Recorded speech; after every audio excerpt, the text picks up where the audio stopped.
आज होली का दिवस है महाराज जी।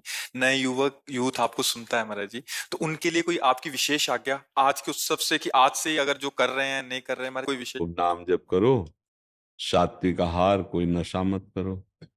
अगर इस शराब मांस पराई माताओं बहनों की तरफ गंदी दृष्टि करना, अगर ये नहीं करोगे तो आपका जीवन इधर भी मंगलमय रहेगा और शरीर तो छूटेगा ही एक न दिन, वो छूटने के बाद भी मंगल रहेगा। इसलिए बड़े भाग्यशाली हो कि आपको श्री धाम वृंदावन में होली मनाने को श्री जी ने सौभाग्य दिया। तो ये कभी मत करना। कोई इनमें से शराब पीता है? महाराज जी एक वाव था मेरा। हाँ। महाराज जी मैं 14 गोलियां रोज खाता था शराब छोड़ने के लिए।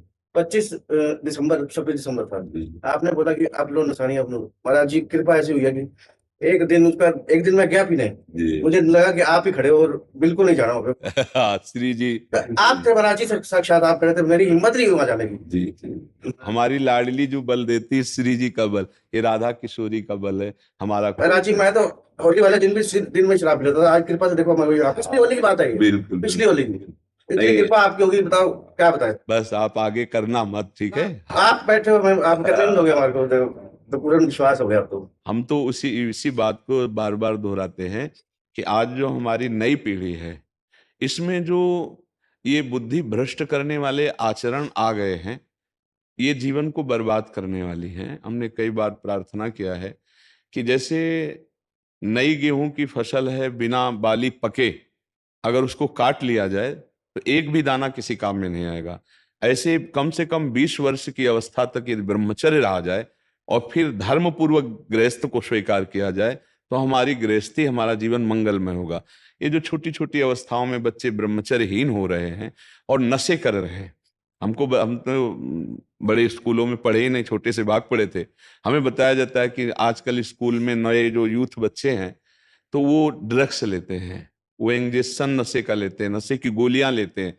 तो ये जो आचरण है ये थोड़ी आपकी जीवन को ऐसी जगह मोड़ कर ले जाएंगे जहां आप पश्चाताप भी नहीं कर पाएंगे और आपका जीवन नष्ट हो जाएगा।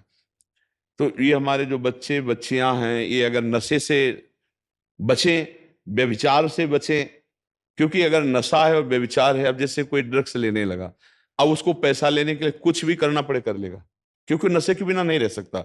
अगर वो मतलब स्त्री शरीर है या पुरुष शरीर है, उसको कुछ भी करना पड़े। जब ऐसी परिस्थिति आ जाती है तो फिर वो चोरी में उतर जाते हैं, हिंसा में उतर जाते हैं, क्योंकि नशे के बिना नहीं जी सकते।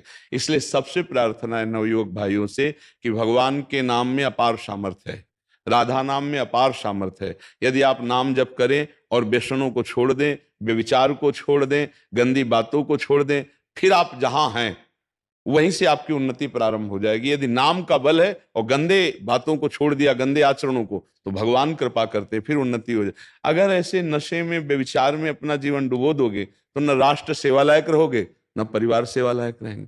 तो जो नया यूथ है, यदि ये शराब पीने से बचे, मांस खाने से बचे, गंदे नशा से बचे, व्यभिचार से बचे, तो इनका जीवन मंगलमय हो जाएगा। अगर ये चीजें करते रहेंगे तो मंगल नहीं हो सकता। नाम जब सब कुछ छुड़वा देगा आपका, जैसे अभी इन्होंने बताया कि मैं 14 टेबलेट खाता था पर मैं नहीं छोड़ पाया। देखो यहाँ कोई चमत्कार नहीं है, यहाँ किशोरी जी का महल, उनकी कृपा है। अगर किसी का कुछ परिवर्तन होता है तो राधा नाम का प्रताप है, उसी से परिवर्तन होता है। यदि आप राधा नाम जप करें और हिम्मत करें तो आप गंदे से गंदे नशा को छोड़ देंगे। और अगर नशा रहित जीवन है, व्यभिचार रहित जीवन है और नाम जप कर रहे हो, तो फिर जो पदवी चाहोगे प्राप्त हो जाएगा। जब भगवान मिल जाते हैं तो लौकिक संपत्ति की क्या बात। इसके बिना किसी का मंगल नहीं हो सकता। चाहे जितना तुम धन कमा लो, चाहे जितना पढ़ लिख लो, यदि तुम व्यसन करते हो, व्यभिचार करते हो, तो अशांत रहोगे, तुम्हारा मन सुखी नहीं रहेगा। मन नहीं सुखी तो 12 रुपया पैसा किस काम का। अगर हमारा मन प्रसन्न है तो हम नमक रोटी खा के भी आनंदित रह सकते हैं। और मन ही अशांत है, पाप करने वाले का मन कभी प्रसन्न नहीं हो सकता। पाप करने वाले का मन भय, चिंता, शोक से युक्त रहता है। इसलिए हर जीव चाहता है कि हमारा शरीर सुरक्षित रहे। तुम जिन जीवों के शरीर का मांस खा रहे हो, वो भी ऐसे सुरक्षित चाहते थे जीना, लेकिन तुमने उनका मांस खाया, तो अब फिर वो मांस तुम्हारे हृदय में जाकर अशांति पैदा करेगा। देखो घटनाएं होती हैं, गाड़ी चलते चलते कहीं से उसमें आग लग गई या एक्सीडेंट हो गया और वो खुल ही नहीं पाए, अंदर ही जल गए। तो ऐसे तुमने भूंज के खाया था तो देखो काल ने तुम्हें भूंज दिया। इसलिए सब नवयुवक व्यसन रहित हों, व्यभिचार रहित हों, भगवान की कृपा हो, सब स्वस्थ विचार वाले बने, नाम जापक बने, तो सबका मंगल हो सकता है। और सब देखो, और फिर जाते जाते एक और बात करें, जैसे होली है ना, तो लोग होली में कहते हैं कि साल भर तो नहीं पीते लेकिन होली में पी ऐसे। हाँ, तो ये होली पीने के लिए नहीं है, ये उत्साह मंगल है। देखो लोक में होली त्योहार क्यों मनाया जाता है, आप जानते हो क्यों मनाया जाता है? परम भक्तराज प्रहलाद जी का उत्सव है ये। जब हिरण्यकश्यप की बहन होलिका ने देखा कि प्रहलाद जी किसी भी तरह से मर नहीं रहे और मेरा भाई निराश हो रहा है, तो उन्होंने हिरण्यकश्यप से कहा, भैया मैंने अग्नि की साधना करके एक शीतल पट प्राप्त किया है कि घोर अग्नि की ज्वाला में मैं बैठ जाऊंगी, मेरा रोम नहीं झुलसेगा और ये जलकर भस्म हो जाएगा, आपको चिंता नहीं करनी। तो ढेर सारी लकड़ियों का एक पहाड़ बनाया गया और उसमें गुफा जैसे में प्रहलाद जी को लेके बैठ गई। वो अग्नि को सिद्ध की हुई थी, पीत जो वस्त्र था ऐसे ओढ़ ले तो अग्नि छुएगी नहीं और प्रहलाद जी भस्म हो जाएंगे, ऐसा पक्का इरादा। आग लगी तो ताकर दूत अनल जे सिरजा, जरा नसो ते कारण गिरजा।